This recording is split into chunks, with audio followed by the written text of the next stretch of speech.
مثال دیا کرتا ہوں کہ اگر آپ کے پاس آپ کے کسی محبوب شخص کا، کسی دوست کا، کسی عزیز کا کوئی خط آئے اور لفافے میں بند ہو، تو کیا آپ یہ گوارا کریں گے کہ اس خط کو اٹھا کر الماری میں رکھ دیں اور کبھی اس کو کھول کر پڑھ کر نہ دیکھیں کہ کیا لکھا ہے اس میں اور کیا مقصود ہے اس خط کا؟ الحمد للہ نحمده ونستعینه ونستغفره ونؤمن به ونتوکل علیہ ونعوذ باللہ من شرور انفسنا ومن سیئات اعمالنا من يهده الله فلا مضل له ومن يضلل فلا هادي له وأشهد أن لا إله إلا الله وحده لا شريك له وأشهد أن سيدنا ونبينا ومولانا محمدا عبده ورسوله صلى الله تعالى عليه وعلى آله وأصحابه وبارك وسلم تسليما كثيرا. أما بعد فأعوذ بالله من الشيطان الرجيم. بسم الله الرحمن الرحيم. شهر رمضان الذي أنزل فيه القرآن هدى للناس وبينات من الهدى والفرقان فمن شهد منكم الشهر فليصمه. آمنت بالله صدق الله مولانا العظيم.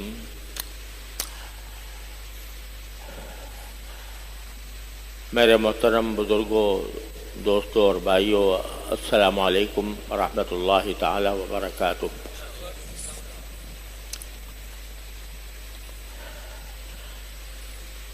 شعبان کا مہینہ اب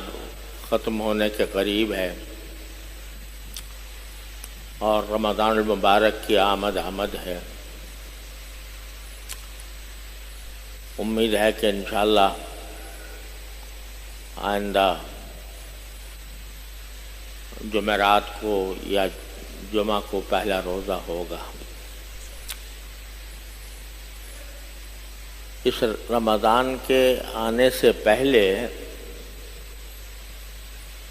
ہمیں یہ حکم ہے کہ اس کا شوق و ذوق سے استقبال کریں.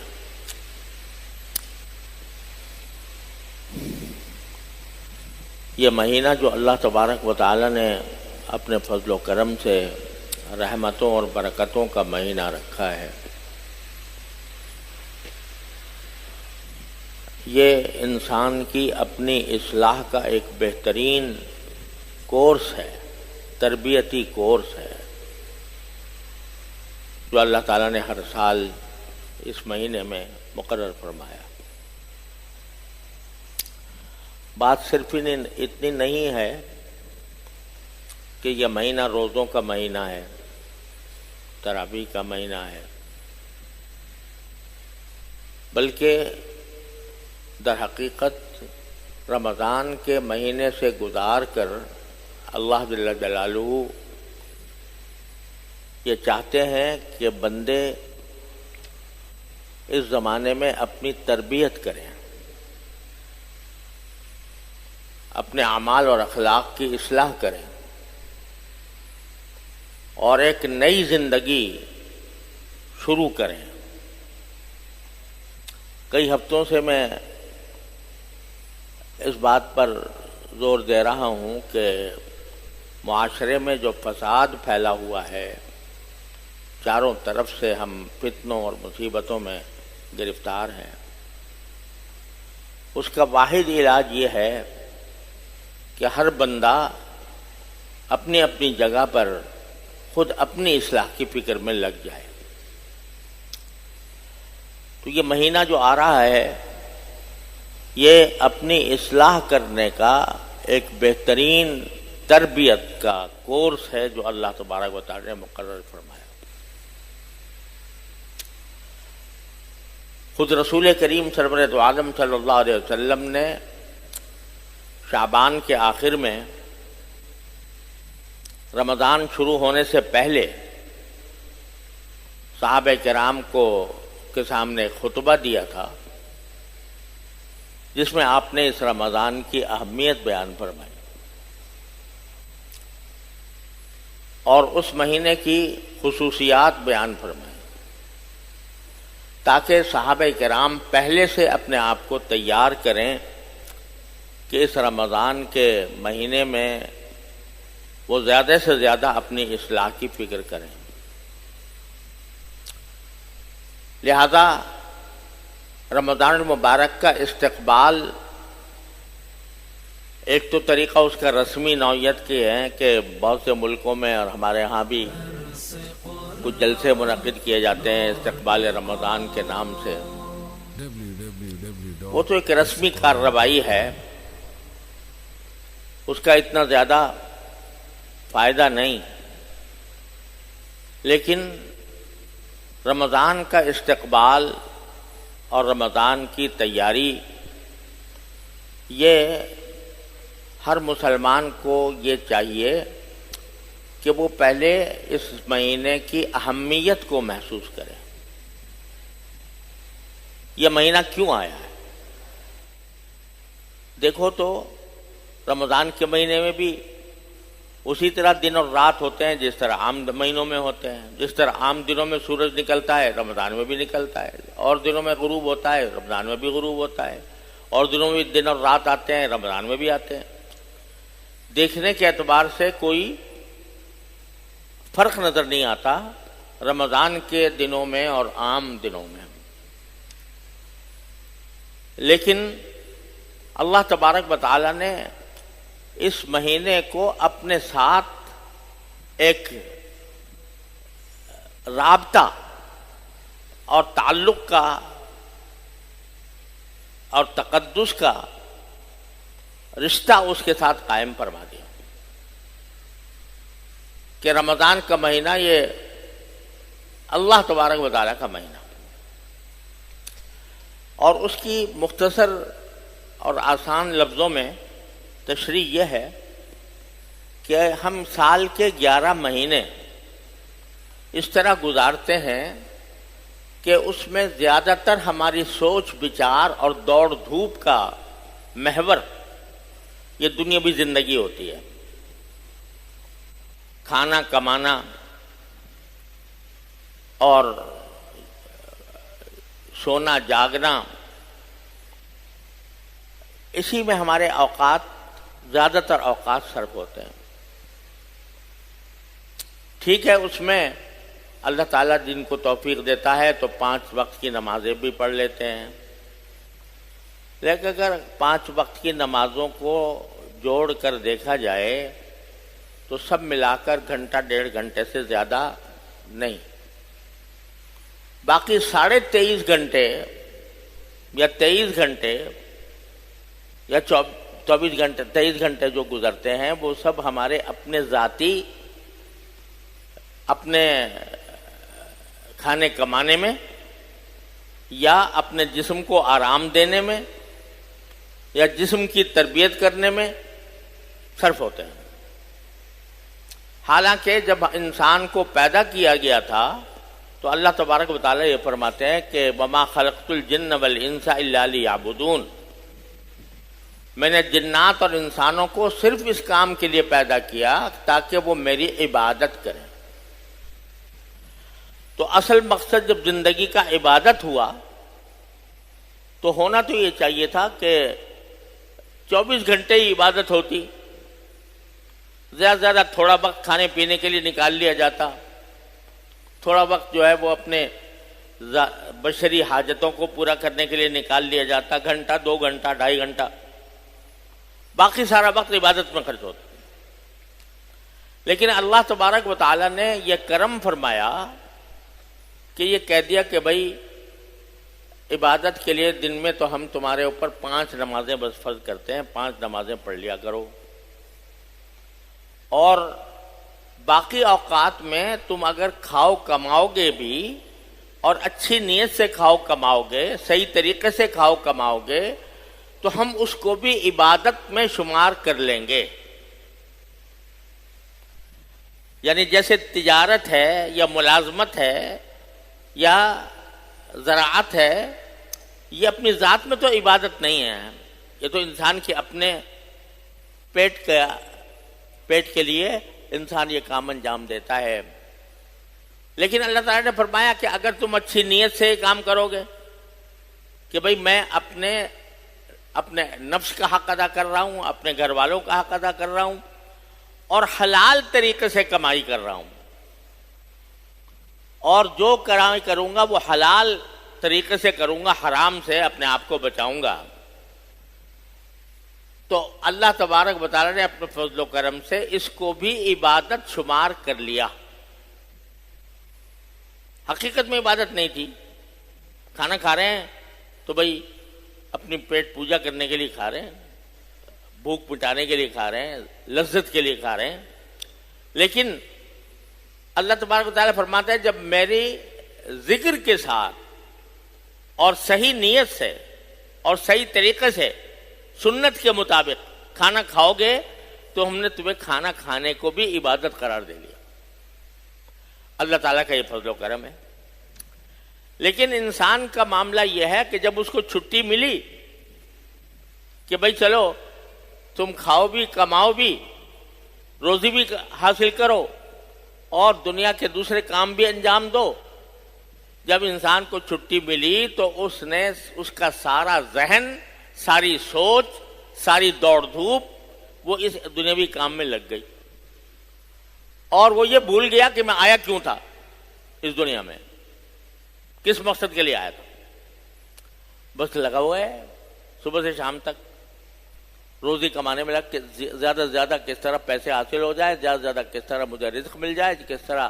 میرا منصب ہو جائے، میں لوگوں میں مشہور ہو جاؤں، وغیرہ وغیرہ۔ اس دوڑ دھوپ میں سارا وقت گزارا۔ ٹھیک ہے 5 وقت کی نمازیں پڑھ لیں جیسی کہ ایسی پڑھ لیں، لیکن زیادہ وقت جو ہے وہ گزر رہا ہے ایسے کاموں میں جو دنیاوی کام ہے۔ تو اب یہ کچھ اوقات اللہ تبارک و تعالیٰ نے ایسے رکھے ہیں کہ یہ جو ہمارے اوپر غفلت طاری ہو جاتی ہے، عام دنوں میں غفلت طاری ہو جاتی ہے کہ بھئی بھول بیٹھتے ہیں ہم،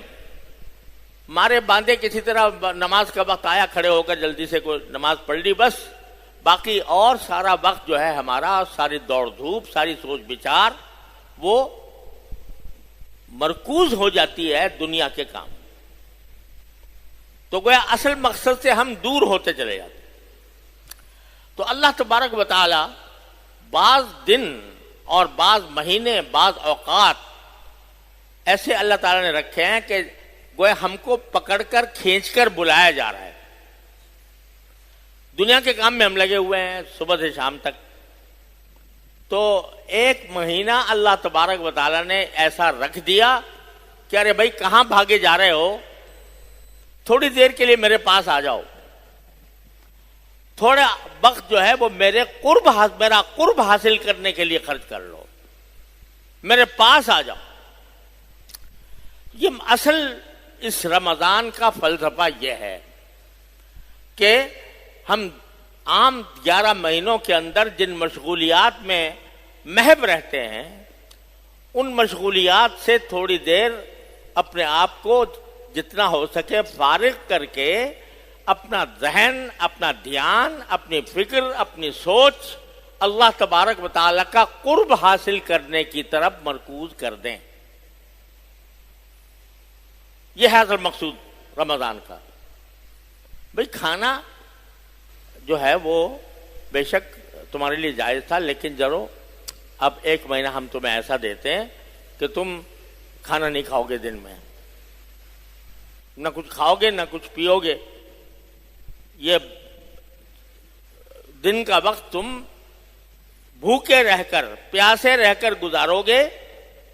کیوں لکھا جا رہا ہے بھوکا پیاسا؟ تاکہ یہ بھوک اور پیاس جس نے 11 مہینے تمہارے کھائے تھے، جس نے 11 مہینے تمہیں اس کام کے اندر مصروف رکھا تھا اور اللہ تعالی سے تم دور ہونے لگے تھے، تو اب ہم تمہیں اس بھوک اور پیاس کا مزہ چکھانا چاہتے ہیں جس نے تمہیں اتنے 11 مہینے تک اپنے کام میں مصروف رکھا تھا۔ اب تھوڑا اس کو چھوڑ کر آ جاؤ اور اپنی فکر، اپنی سوچ، اپنا دوڑ دھوپ کا محور اللہ تعالیٰ کے قرب کو بنا لو۔ اس لیے آ رہا ہے بھائی نا، صرف اتنی بات نہیں کہ روزہ رکھیں گے دن میں اور رات کو تراویح پڑھ لیں گے، بلکہ اس مہینے کو زیادہ سے زیادہ اللہ جل جلالہ کی عبادت میں صرف کروانا مقصود ہے۔ اس کے لیے ضروری ہے کہ ہم اس کی اہمیت یہ سمجھیں کہ ہم اللہ تعالیٰ سے دور ہٹے چلے جا رہے تھے، اللہ تعالیٰ نے اپنے فضل و کرم سے کھینچ کر ہمیں رمضان میں اپنے پاس بلایا اور اپنا قرب عطا کرنے کی کوشش کہ قرب عطا ہو جائے اللہ تعالیٰ کا۔ جتنا آدمی اس میں اللہ تعالیٰ سے قرب حاصل کرے گا اتنا ہی رمضان کا صحیح فائدہ حاصل ہوگا اور اس کے نتیجے میں انسان کی تربیت ہوگی۔ یہ جو کہا جا رہا ہے نا کہ روزہ رکھو، کھاؤ نہیں پیو نہیں، کیوں؟ اس لیے کہا جا رہا ہے تاکہ یہ تمہیں تربیت اس بات کی دی جا رہی ہے کہ اللہ تبارک و تعالیٰ کا جب کوئی حکم آ جائے تو حکم آنے کے بعد تمہیں اپنی ہر خواہش کو کچلنا ہوگا۔ ہر وہ خواہش جو اللہ تبارک و تعالیٰ کی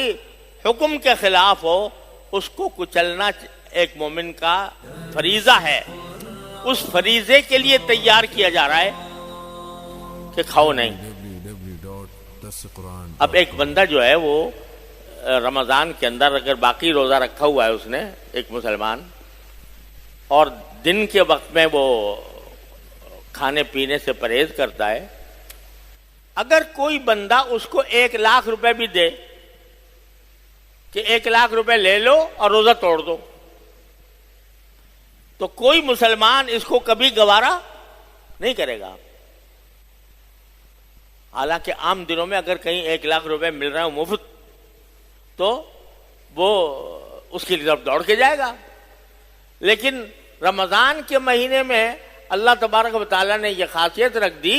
کہ اس کو کتنی بڑی دولت کی پیشکش ہو جائے وہ روزہ توڑنے پر راضی نہیں ہو، چاہے بھوک لگ رہی ہو چاہے پیاس لگ رہی ہو۔ یہ اس بات کی ٹریننگ دی جا رہی ہے، اس بات کی تربیت دی جا رہی ہے کہ اللہ تعالیٰ کے حکم کے آگے ہر خواہش قربان ہے، بھوک بھی قربان، پیاس بھی قربان۔ یہ ایک مومن کا سب سے بڑا وصف یہ ہونا چاہیے کہ جب اللہ تبارک و تعالیٰ کا کوئی حکم آ جائے تو نہ وہ عقلی گھوڑے دوڑائے، نہ اس کی حکمتوں کی طرف جائے کہ بھئی کیوں دیا گیا یہ حکم، بلکہ بس اللہ کا حکم آ گیا سر تسلیم خم ہے۔ اس بات کی تربیت دینا مقصود ہے اس رمضان کے مہینے میں۔ اور اللہ تبارک و تعالیٰ کا قرب سب سے زیادہ اسی میں حاصل ہوتا ہے کہ انسان کی خواہش کسی ایک طرف جا رہی ہے لیکن وہ اللہ تعالیٰ کی خاطر اس خواہش کو کچل کر اللہ تعالیٰ کے حکم کی تعمیل کرتا ہے۔ جتنا یہ کام کرے گا اتنا ہی اللہ کا قرب حاصل ہو۔ تو یہ مہینہ اللہ تبارک و تعالیٰ کا قرب حاصل کرنے کا ایک بہترین زمانہ ہے جو اللہ تعالیٰ نے مقرر فرمایا۔ جب یہ بات ہے تو پھر کوشش یہ کرنی چاہیے کہ رمضان کے مہینے میں ہم صرف روزے اور تراویح پر اکتفا نہ کریں بلکہ رمضان کا جتنا زیادہ حصہ ہم اللہ تبارک و تعالیٰ کی عبادت میں صرف کر سکیں اتنا ہی اس رمضان کا صحیح فائدہ حاصل ہوگا۔ اللہ تعالیٰ کی طرف سے اس میں توفیق بھی ہوتی ہے. یہ جو حدیث میں آتا ہے نا کہ رمضان المبارک کے اندر شیطانوں کو قید کرنے کا جو ذکر آیا ہے حدیث میں کہ شیطان اس میں باندھ کر رکھے جاتے ہیں، اس کا مطلب یہ ہے کہ اس میں ہر مسلمان کو اس زمانے میں کچھ رغبت بڑھ جاتی ہے اللہ تعالیٰ کے عبادت کرنے کی. عام دنوں میں شیطان بہکاتا ہے اور اس کی وجہ سے انسان اللہ تعالیٰ کی عبادت کے میں اس کو مشقت محسوس ہوتی ہے، سستی آتی ہے. لیکن رمضان میں اللہ تعالیٰ نے ایک ایسی فضا پیدا فرما دی ہے شیطان کو قید کر کے کہ ہمارے لیے عبادتوں کو آسان بنا دیا. اب آپ دیکھیے کہ جو لوگ پانچ وقت کی نمازوں میں بھی مسجد میں آتے ہوئے کتراتے ہیں، لیکن جب رات کو تراویح کی نماز ہوتی ہے 20 رکعتوں کی نماز، اتنی لمبی نماز کم سے کم گھنٹہ 1.5 گھنٹہ لگتا ہے. عام دنوں میں فرض نمازوں کے اندر بھی آپ کو اتنے لوگ نظر نہیں آئیں گے جتنے تراویح میں نظر آئیں گے. یہ کہاں سے آ رہے؟ اس لیے کہ اللہ تعالیٰ نے شیطان کو قید کر کے ان کے دل میں عبادت کا ایک شوق پیدا کر دیا، تو تراویح کی لمبی نماز بھی آرام سے پڑھتے ہیں. تو اس لیے اس مہینے کے اندر عبادت کی طرف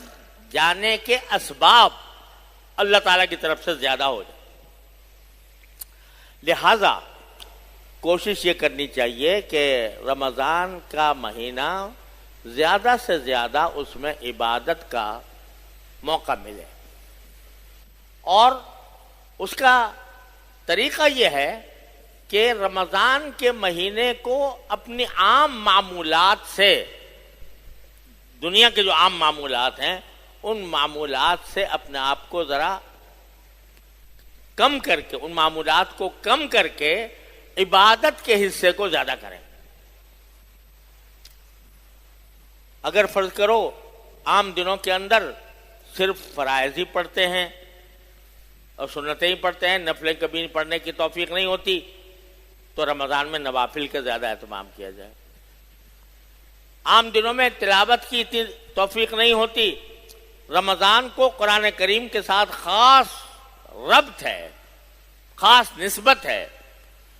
نازل کیا گیا قرآن اسی مہینے میں، اور اس مہینے میں ہر سال حضرت جبریل امین علیہ السلام حضور اقدس صلی اللہ علیہ وسلم کے پاس تشریف لاتے اور قرآن کریم کا دور کیا کرتے تھے حضور اقدس صلی اللہ علیہ وسلم کے ساتھ. کیا منظر ہوگا کہ جبریل امین ایک طرف پڑھ رہے ہیں قرآن اور ایک طرف نبی کریم صلی اللہ علیہ وسلم تلاوت فرما رہے ہیں. تو یہ قرآن کو خاص نسبت ہے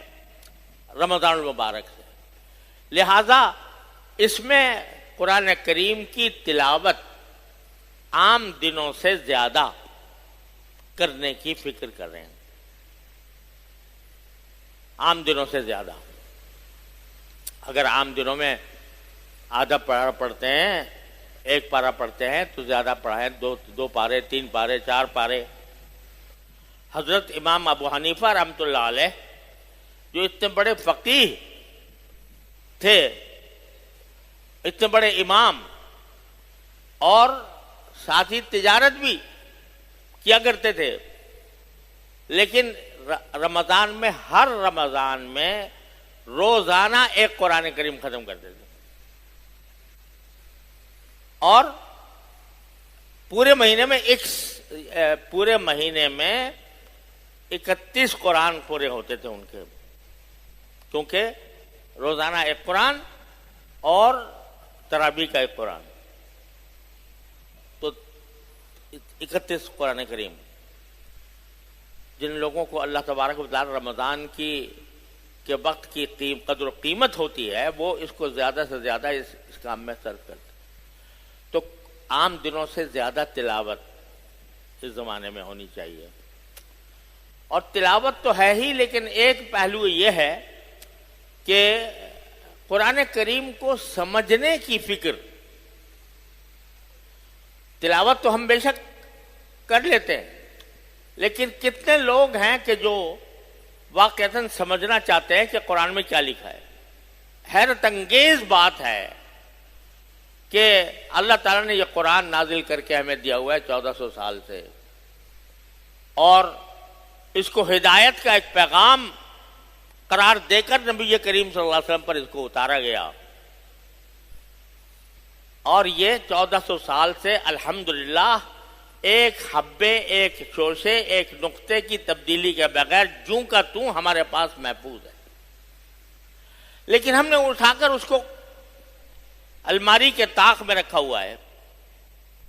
اور اس کو کبھی یہ فکر پیدا نہیں ہوتی کہ آخر میں سمجھوں تو صحیح